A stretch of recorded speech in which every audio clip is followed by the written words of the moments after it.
Big Boss Telugu 9 భయ్యా ఒక rod రంబోలా చెత్త లత్కోర్ లఫంగి సీజన్ భయ్యా డిజాస్టర్కి డిజాస్టర్లా తయారవుతుంది. చూడాలన్న మూడు ఉత్సాహం సర్వనాశనం. చాలా పాయింట్స్ రాసుకున్నా ఈరోజు ఎపిసోడ్ చూసి. కావాలంటే మీరే చూడండి ఎన్ని పాయింట్స్ రాసుకున్నా అంటే అబ్బా దో 1 2 3 4 ఏం లేదు. డొల్ల రాద్దామన్నా చూద్దామన్నా దరిద్రంగా ఉంది సీజను. ఒకటే రోత, ఒకటే సాగదీత. ఏమన్నా అంటే వస్తారు, ఏడుస్తారు. ఆ రీతు డెమాన్ పవన్ ప్రతిసారి ఎవడో ఒక రీతునేదో అంటారు, కూర్చుంటారు, అలుగుతుంది, వాళ్ళిద్దరు కొట్లాడుకుంటారు. ఈ బర్నీ వస్తాడు, తనుజ ఏడుస్తుంది, దివ్య ఏడుస్తుంది, ఈ నెలలో తరుస్తాడు. ఈ ఇమాన్యువల్ ఏమో ఒకళ్ళ వెనకాల ఇంకొకళ్ళ గురించి, ఇంకొకళ్ళ వెనకాల ఇంకొకళ్ళ గురించి మాట్లాడుతూ ఉంటాడు. ఆ కన్నింగ్ గేమ్ గుంటనక్క ఆట. అండ్ సంజన ఏమో నోరు జారుతుంది, మాధురి ఏమో నోరు జారుతుంది. ఈ గౌరవ్ ఎందుకున్నాడో అర్థం కాదు, ఈ వైల్డ్ కార్డ్ ఎందుకు వచ్చారో అర్థం కాదు. కళ్యాణ్ పడాల ఏమో నిబ్బా చేష్టలు చేస్తాడు, అయినా బయట ఎలివేషన్స్ ఇస్తారు. తనుజ ఏమో తుమ్మినా తగ్గినా బయట ఎలివేషన్స్ ఇచ్చి వావ్ సూపర్ ఆడపులి, ఈ సీజన్ విన్నర్ నువ్వే, అసలు ఆరాధ్య దైవం, ఇప్పటి వరకు అన్ని సీజన్స్ లో ఉన్న వాటిలో తనుజానే బెస్ట్ అని వాళ్ళ ఫ్యాన్స్ ఏమో అసలు ఊరు అంటే లేపుతున్నారు. ఎందుకు లేపుతున్నారో అర్థం కావట్లేదు. అసలు ఈ సీజన్ ఎందుకు ఉందో నాకైతే ఏ మాత్రం అర్థం కావట్లేదు. కనీసం కంటెస్టెంట్స్ లో ఏదైనా పస ఉందా అంటే ఒక్కళ్ళలో కూడా విన్నర్ క్వాలిటీ, అసలు విన్నర్ క్వాలిటీ ఏంటి, కంటెస్టెంట్ క్వాలిటీ కూడా లేదు భయ్య. అసలు సీజన్ చూడాలంటే పరమ చెత్తగా ఉంది. సరే ఇన్ని చెబుతున్నావు, నువ్వెందుకు చూస్తున్నావురా బాబు అంటారా? నేను బిగ్ బాస్ ఫ్యాన్ భయ్యా. నా దరిద్రానికి ఏంటంటే సీజన్ 1 నుంచి ఇప్పటి వరకు ఒక్క సీజన్ కూడా మిస్ అవ్వలేదు. నాకు తెలుసు after Bigg Boss non stop ఇప్పటి వరకు ఒక్క సీజన్లో కూడా మ్యాటర్ లేదు. సీజన్ 6, 7, 8, 9 అన్ని గలీజ్గా ఉన్నాయి. కంపారిటివ్లీ కొద్ది గొప్ప సీజన్ 7 వాజ్ బెటర్ అనిపించింది. సీజన్ 6 అయితే అట్టర్ డిజాస్టర్. సీజన్ 8 అయితే అంటే వన్ సైడెడ్ జరిగిపోయింది. అండ్ నిఖిల్ విన్నర్ అని స్టార్టింగ్ డే నుంచి అర్థమైపోయింది. అండ్ ఇప్పుడు కూడా ఎంత వీళ్ళు ఆడినా, ఎంత కొట్టుకున్నా, ఏం చేసినా భయ్యా మేకర్స్ తనుజాని విన్నర్ చేద్దామని ఫిక్స్ అయిపోయారు. దానికి మనం చూసినా వేస్టే, బొక్కే. బట్ ఏదో నేనైతే ఒక బిగ్ బాస్ ఫ్యాన్గా చూడడం తప్పించి మ్యాటర్ అక్కడ ఏమీ లేదు. అండ్ విన్నర్ తనుజ అని అంటున్నారు వాళ్ళ ఫ్యాన్స్, కానీ అప్రిషియేటెడ్ భయ్యా. ఆడితే ఎవరైనా సపోర్ట్ చేయండి, ఏమన్నా చేయండి, ఓకే అగ్రీడ్, నేను కూడా ఒప్పుకుంటా. తను ఏదన్నా బాగా ఆడితే నేను కూడా సపోర్ట్ చేస్తా. బట్ ఏమీ ఆడకపోయినా ఒక కళ్యాణ్ పడాలని కానీ, తనుజాని కానీ అంటే ఎందుకు లేపుతున్నారో నాకైతే అర్థం కావట్లేదు. అక్కడ అసలు మాదిరి హౌస్లో తీసుకురావడము, ఆవిడ బయటేమో ఎన్ని ఏషాలు వేస్తుంది, లోపలేమో శుద్ధ పూసలా యాక్ట్ చేసి రీతుని ఇనార్గానిక్ బాండ్, అనిల్తి బాండ్, వంకాయ టెంకాయ్ అంటుంది.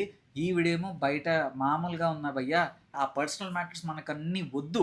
బట్ స్టిల్ బయట అన్ని కథలు పడి లోపల శుద్ధ పూస ఏషాలు వేస్తుంటే చూడ్డానికి నవ్వలేక చిరాకు వస్తుంది నాకు. అంత కామెడీగా ఉంది. మళ్ళీ అరిచి అరిచి అరిచి గొంతులు పోయి ఏదో బిందెల దగ్గర, ట్యాంకుల దగ్గర బిందెలతో తన్నుకుంటారు చూసావా, ఆ రేంజ్లో తన్నుకుంటున్నారు. సరే ఈరోజు ఎపిసోడ్లో ఏమన్నా ఉందా అంటే సృష్టి వర్మ నామినేషన్స్ బొక్కలాగా ఉన్నాయి. తను ఎందుకు వచ్చిందో, ఫస్ట్ వీక్ ఎలిమినేట్ అయిపోయింది అన్న దానికి ప్రాపర్ రీజన్ ఇచ్చి వెళ్ళిపోయింది సృష్టి వర్మ. వర్స్ట్ నామినేషన్స్, అసలు మ్యాటరే లేదు. ఇంకా రాము రోజు రోజుకి అదరపాతాలని పడిపోతున్నాడు. యాక్చువల్లీ లాస్ట్ 3 వీక్స్లో ఎప్పుడో వెళ్ళిపోవాల్సిన కంటెస్టెంట్, కానీ అలానే కొనసాగుతున్నాడు. బొక్కలా ఉన్నాయి నామినేషన్స్.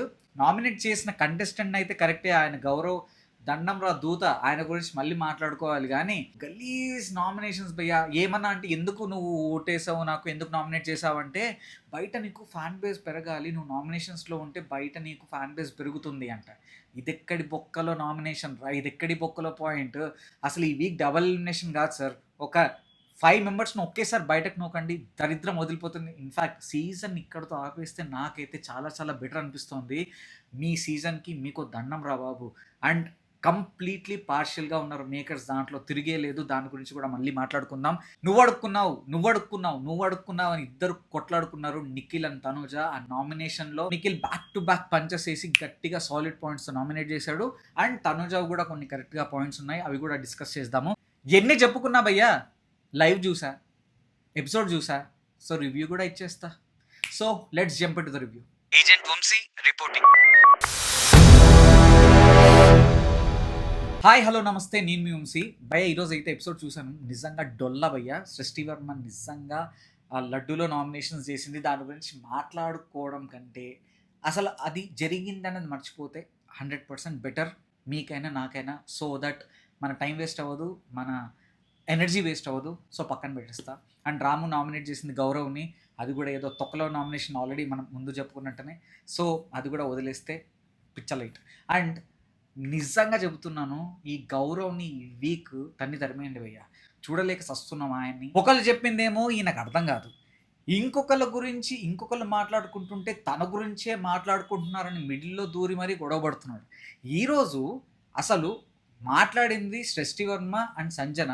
అది కూడా ఏం మాట్లాడింది సంజన అంటే, నువ్వు ఫస్ట్ వీకే ఎలిమినేట్ అయిపోయావు కదా, బాధగా ఉంటుంది కదా అంటే, మిడిల్లో గౌరవ్ దూరి, మ్యామ్ ప్లీజ్ స్టాప్, నా గురించి మాట్లాడుకుంటున్నానని తెలుసు, మీరు అటెన్షన్ సీకింగ్ కోసం ఈ పనులు చేస్తున్నానంటే. నాకు ఒక్క 2 నిమిషాలు భయ్య ఫ్యూజ్లు ఎగిరిపోయాయి. ఒరే నువ్వెక్కడి నుంచి వచ్చావురా పిక్చర్లోకి, అసలు ఏ కోశాన ఏ కార్నర్ నుంచి కూడా ఏ యాంగిల్ నుంచి కూడా నువ్వు అసలు పిక్చర్లోనే లేవు. అసలు నిన్ను నువ్వు అక్కడ ఎక్కడ ఊహించుకున్నావురా బాబు, ఎవడరా నువ్వు ఇంత టాలెంటెడ్గా ఉన్నావు అనిపించింది నాకైతే. దండం రా దూత నీకు.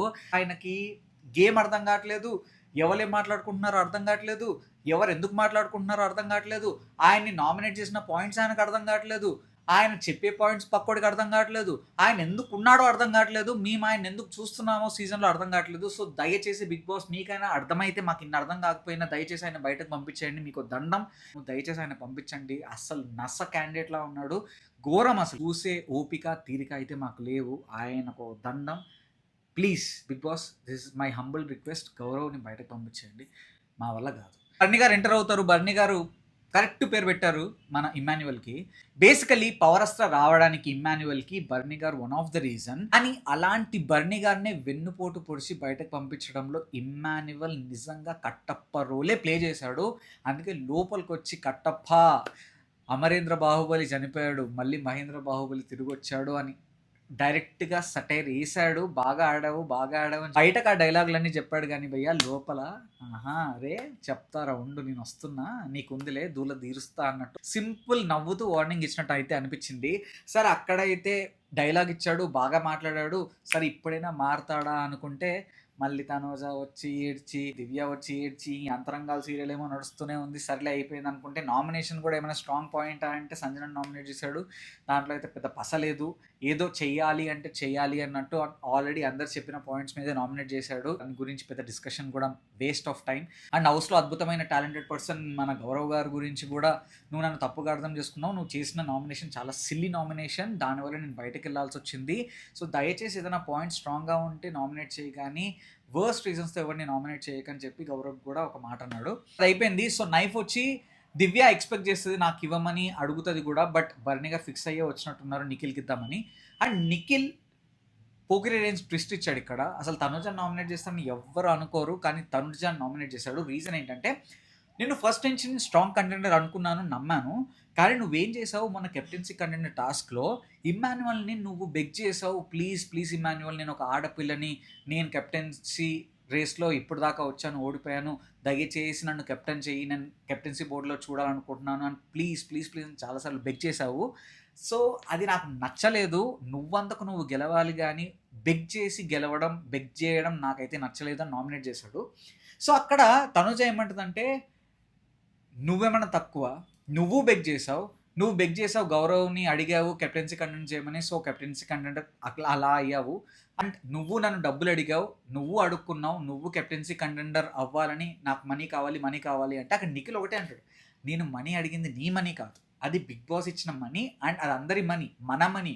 సో నా మనీ నేను అడిగాను తప్పించి నీ మనీ నేను అడగలేదు అంటే, అప్పుడు అంటది అదే ఆట, సో అది నువ్వు తెచ్చుకోవాలి. సరే నువ్వు గెలుచుకోలేదు, కెప్టెన్సీ కంటెండర్ అవ్వను అని తెలిసినా కూడా అవతల టీంలో ఎందుకున్నావు అంటే, నేనైతే చాలా బాగా ఆడుతున్నాను, టాస్క్లో 100% ఇస్తున్నాను, కానీ నాకైతే నువ్వు ఇప్పటిదాకా పర్ఫామ్ చేసింది ఏదీ లేదు అంటే, నేను పర్ఫామ్ చేశాను కాబట్టి ఇక్కడ దాకా ఉన్నాను అని తనుజ అంటే, అప్పుడు నిఖిల్ ఒకటే మాట అంటాడండి, చాలా చూసాము, నీ పర్ఫార్మెన్స్ కనుక నిజంగా అంత దమ్ముంటే, నీ పర్ఫార్మెన్స్లో అంత కనుక మ్యాటర్ ఉంటే, నువ్వు కెప్టెన్సీ బోర్డులో ఇప్పటికి నీ ఫోటో వచ్చేది, ఇప్పుడు దాకా అవ్వలేదంటే, నువ్వు కూడా అవ్వలేదంటే, నేను వచ్చి 2 వీక్స్ అయ్యింది, నువ్వు వచ్చి 6 వీక్స్ అయ్యావు, 2 వీక్స్లోనే నన్ను అవ్వలేదని నువ్వు పాయింట్అవుట్ చేస్తున్నప్పుడు 6 వీక్స్లో నువ్వు అవ్వలేదని పాయింట్అవుట్ చేయడంలో నాకేం రాంగ్ అనిపించట్లేదు.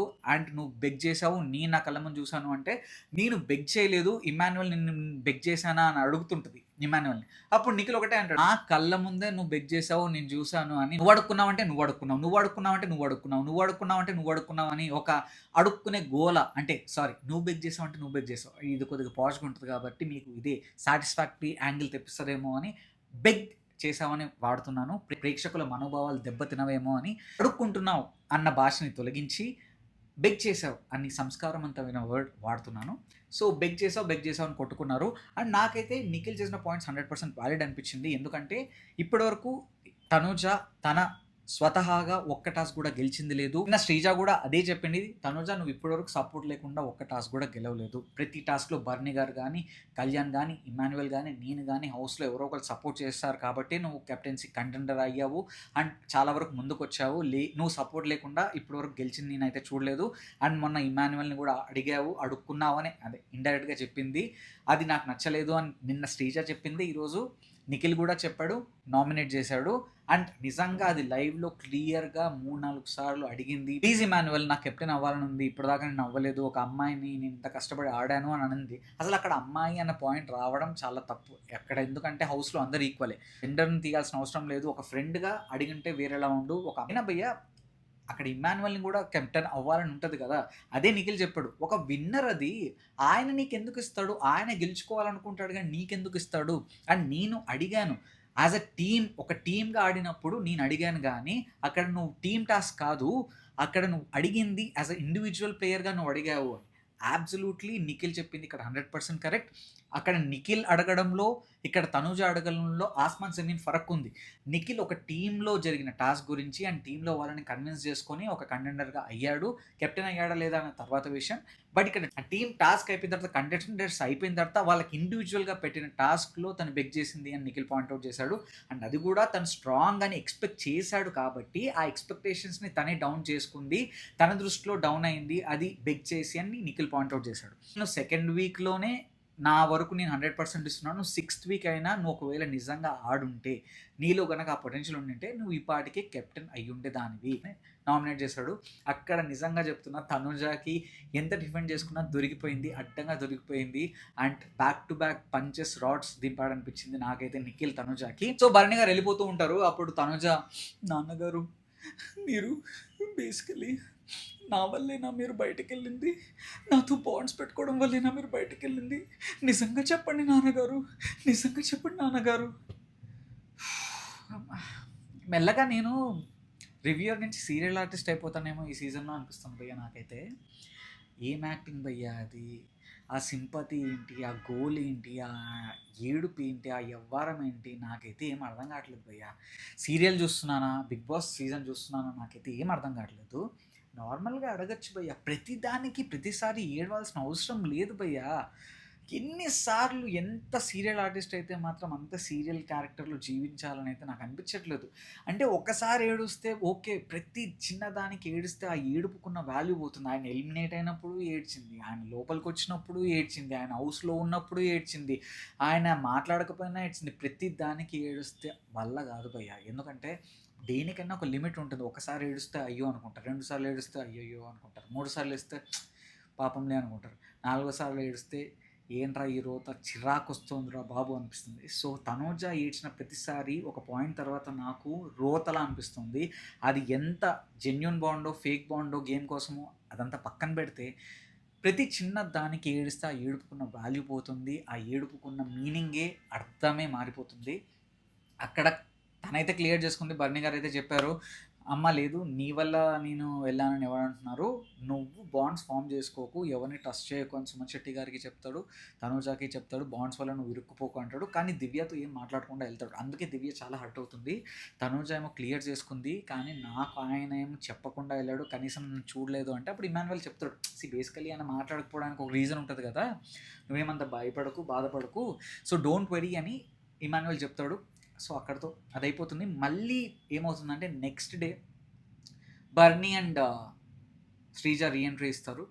సో రీఎంట్రీ ఇచ్చినప్పుడు మళ్ళీ ఇదే గోలండి, ఒక అంతరంగాలు, అనుబంధాలు, పవిత్ర బంధం.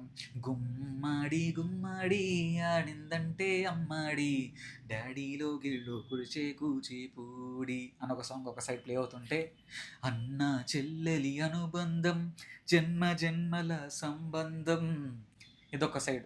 అంటే దివ్య భరణిది ఒక ట్రాకు, ఇక్కడ తనుజ భరణిది ఒక ట్రాకు, మధ్యలో ఆయన వెళ్ళి తనుజాకి నువ్వు బాండ్స్ ఫామ్ చేసుకోకు, మళ్ళీ నేను వచ్చేసాను, నువ్వు చాలా బాగా ఆడుతున్నావు, బాండ్స్ వల్ల ఎప్పుడో ఒకటి ఇరుక్కుపోతావు అని ఒక సజెషను. మళ్ళీ దివ్య కూడా అంత బాగుంది, నువ్వు ఎందుకు నా దగ్గరకు వచ్చినప్పుడే వీక్ అయిపోతున్నావు అంటే, అవును మరి ఊరికే ఏడవాలని నాకేమన్నా ఉంటుంది మరి, నేను ఒక పిచ్చిదాన్ని మరి అని.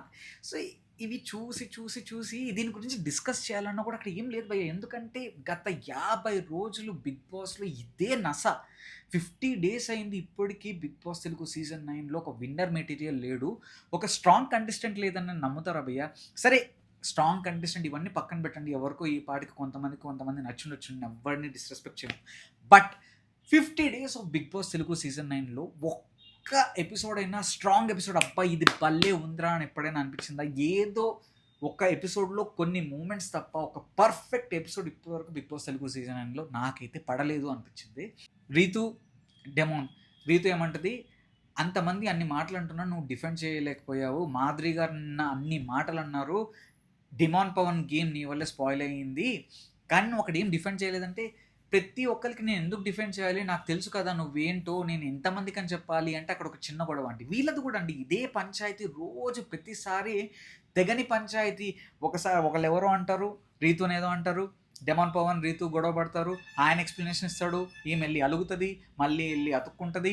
ఈ నస్స ఈ రోత అంటే నేనేమంటానంటే, అట్లీస్ట్ మంచో చెడో ఏదైనా కానీ నాకు వీళ్ళ బాండ్ అట్లీస్ట్ ఫేక్ బాండ్ అయినా అనిపించట్లేదండి. కళ్యాణ్ తనూజ వీళ్ళందరికీ కొద్దిగా ఫేక్ బాండ్లా అనిపిస్తున్నాయి. డెమాన్ రీతుది రోతలా అనిపిస్తుంది కానీ, చిరాకు అనిపిస్తుంది కానీ, అట్లీస్ట్ వాళ్ళ బాండ్ కనీసం జెన్యున్లా అనిపిస్తుంది. బట్ ఒకటైతే 100% కరెక్ట్, వచ్చిన వాళ్ళు కానీ వ్యూవర్స్ కానీ అందరూ చెబుతోంది ఒకటే, demon Pavan is a very strong contestant and చాలా మంచి పర్సన్.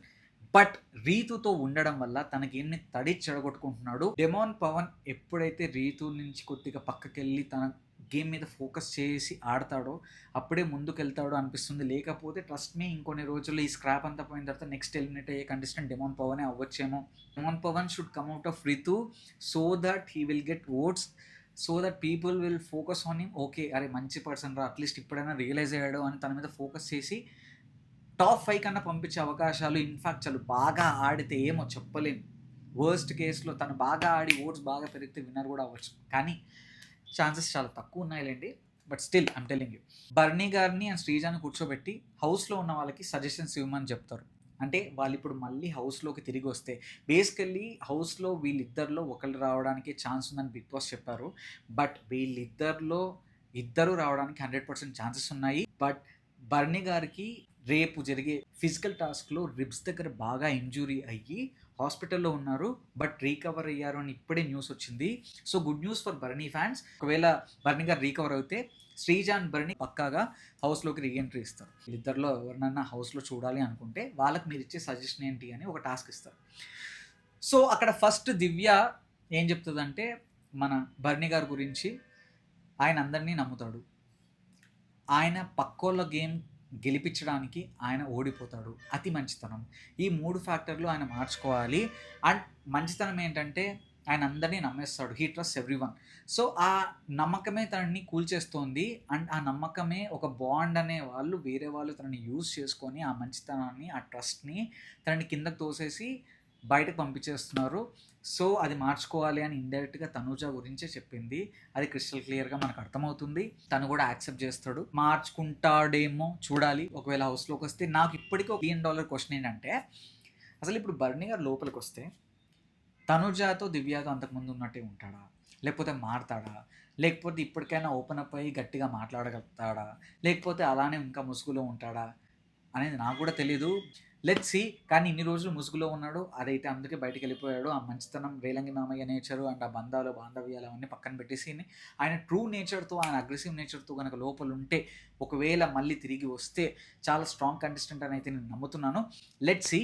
అండ్ దివ్య ఈయన ట్రస్ట్ గురించి, ఈయన మంచితనం గురించి మాట్లాడితే, డెమాన్ పవన్ రివర్స్లో ఆయన ట్రస్ట్ చేయాలి అంటే నాకు భయమేస్తుంది. ఎందుకంటే ఆయనని ట్రస్ట్ చేసి అది చేస్తే ఆయనని నన్ను నామినేట్ చేసి నన్ను హర్ట్ చేశాడు. సో, ఇంకొకసారి ఆయనని నమ్మాలంటే నాకు నమ్మడానికి చాలా తక్కువ అవకాశాలున్నాయి. సో, నేనెప్పటికీ ఆయనని నమ్మలేను. సో, అది ఎట్లా మార్చుకుంటాడో అన్నది నాకు తెలీదు అంటే బేసికల్లీ ఆ రోజు నేను నామినేట్ చేయడానికి నాకు వేరే వాళ్ళ మీద స్ట్రాంగ్ పాయింట్స్ లేవు. నీ మీదే స్ట్రాంగ్ పాయింట్స్ ఉన్నాయి. అందుకే నేను నామినేట్ చేశాను అని చెప్పాడు. కానీ ఒకటి మాత్రం నిజం. ఆయన బయటికెళ్ళినప్పుడు కూడా ఆయన రిగ్రెట్ ఫీల్ అయ్యాడు. కానీ అలా అని చెప్పలేమండి. ఫస్ట్ టైం కూడా డెమాన్ పవన్‌ని నామినేట్ చేసినప్పుడు ఆయన సాడ్‌గా ఫీల్ అయ్యి, అరే! నేను డెమాన్ పవన్‌ని రాంగ్‌గా అనుకున్నాను. కానీ డెమాన్ పవన్ మంచి పర్సనే. డెమాన్ పవన్‌ని నేను అనవసరంగా నామినేట్ చేశా అన్నాడు. కానీ మళ్ళీ నెక్స్ట్ వీక్ డెమాన్ పవన్‌నే నామినేట్ చేశాడు. సో, నిజంగా డెమాన్ పవన్ అన్నట్టు బర్నీ గారిని నమ్మలేము అన్నట్టు అప్పుడుండే. కానీ బయటకెళ్ళినప్పుడు ఒకటే అన్నాడు. నేను ఏదన్నా బిగ్ బాస్ హౌస్‌లో రిగ్రెట్‌గా ఫీల్ అయ్యేదంటే ఎవరికన్నా అన్యాయం చేశానంటే అది నీకే డెమాన్ పవన్. సో, సారీ అన్నాడు. సో, ఇప్పుడైనా డెమాన్ పవన్ నమ్మకాన్ని ఆయన రీగెయిన్ చేసుకుంటాడో లేదో చూడాలి. అండ్ నెక్స్ట్ వచ్చి సంజన కూడా మళ్ళీ భరణికి అడ్వైస్ ఇస్తుంది. ఏదైనా ప్రాబ్లం ఉన్నా, మీకు నాతో ఏదైనా చెప్పాలనుకున్నా నాకే మొహం మీద డైరెక్ట్‌గా వచ్చి చెప్పండి. అవతల వాళ్ళకెళ్ళి చెప్పకండి. అండ్ మీరు సాక్రిఫైసెస్ చేసిన విషయంలో మీరు ప్రతిసారి చేశాను అని చెప్పుకుంటే అది డైల్యూట్ అవుతుంది. అండ్ శ్రీజాకి మాధురి గారు మైండ్ యువర్ వర్డ్స్. అంటే ఇప్పుడు నేను హౌస్‌లోకి నిన్న వచ్చినప్పుడు నాకు ఏం గొడవ లేదు. ప్రతి ఒక్కళ్ళకి ఏదైనా ఉంటుంది. అండ్ అవతల వాళ్ళు ఏదైనా చెబుతున్నప్పుడు వినాలి. అక్కడ ఏ మ్యాటర్ లేకపోయినా కావాలనే వచ్చి గెలుక్కొని ఏదేదో నోరు జారితే ఇక్కడ పడడానికి ఎవరు లేరు. సో, అండ్ అవతల వాళ్ళకి రెస్పెక్ట్ ఇవ్వాలి అన్నది. బట్ శ్రీజ అడ్వైస్‌ని యాక్సెప్ట్ చేయలేదు. ఒక విధంగా తను చెప్పింది కరెక్టే గానీ, మాధురి గారు ఏది చెప్పినా అది అబ్బో! చెప్పిందిలే అని అవతలోళ్ళకి ఒక పర్స్పెక్టివ్ క్రియేట్ అయింది. తనే ఆ ఇంప్రెషన్‌ని క్రియేట్ చేసుకుంది కాబట్టి, అండ్ తను చెప్పేదొకటి, చేసేదొకటి కాబట్టి చాలామంది హౌస్‌లో గానీ, ఆడియన్స్‌లో గానీ మాధురి ఏం చేసినా చూసాంలే అన్న మైండ్ సెట్‌లోనే ఉన్నారు. సో, అదే ఇంప్రెషన్, అదే ఫేస్ ఎక్స్‌ప్రెషన్ శ్రీజ కూడా ఇచ్చింది. అండ్ ఇమ్మాన్యుయల్ శ్రీజాకి అడ్వైస్ ఇస్తాడు. ఆర్గ్యుమెంట్స్ ప్రతి దాన్ని లాగ్ చేసి సాగదీసి చెప్తావు. అండ్ ఏదన్నా ఆర్గ్యుమెంట్ ఉంటే మాట్లాడు, కానీ ప్రతి దానికి ఆర్గ్యుమెంట్ చేయడానికి ట్రై చేయకు అంటే ఐ యాక్సెప్ట్ ఇట్. లాగ్ చేయకుండా షార్ట్ కట్ చేసి చెప్పడానికి ట్రై చేస్తాను. అది నాకు అర్థమైంది అని అక్కడ చెప్తది. సో, ఎపిసోడ్‌లో జరిగిందైతే ఇదే భయ్యా. సో, అంతకు మించి ఇక్కడ దీనిలో మాట్లాడడానికి ఏమన్నా మనం డిస్కస్ చేయడానికి కూడా ఏమీ లేదు. అక్కడికి నేను రివ్యూలో నా పాయింట్ ఆఫ్ వ్యూలో చెప్పాలి. కానీ పాయింట్ ఆఫ్ వ్యూ చెప్పడానికి కూడా లోపల అంత గట్టిగా ఏం జరగలేదు కాబట్టి అక్కడ ఏం జరిగిందో మాత్రమే మీకు చెప్పగలిగాను. కొన్ని పాయింట్స్ నేను పెట్టగలిగాను. ఈ బిగ్ బాస్ తెలుగు సీజన్ 9 రోజు రోజుకి గ్రాఫ్ తగ్గిపోతుంది కానీ ఎక్కడా లేవట్లేదు. అండ్ ఇంతకీ ఈరోజు ఎపిసోడ్ చూసిన తర్వాత and 50 days of Big Boss పైన అండ్ ఈ సీజన్ పైన మీ ఒపీనియన్ ఏంటో కామెంట్ సెక్షన్‌లో మెన్షన్ చేయండి. అండ్ రేపటి రివ్యూతో మళ్ళీ మీ ముందుకొస్తాను. అంతవరకు సెలవు. Signing off. నేను మీ వంశీ. అండ్ ఇలాంటి జెన్యూన్, హానెస్ట్ రివ్యూస్ కోసం, లేటెస్ట్ అప్డేట్ కోసం అండ్ 100% ఎంటర్‌టైన్‌మెంట్ కోసం don't forget to like, share and subscribe. Life ఏ జిందగీ.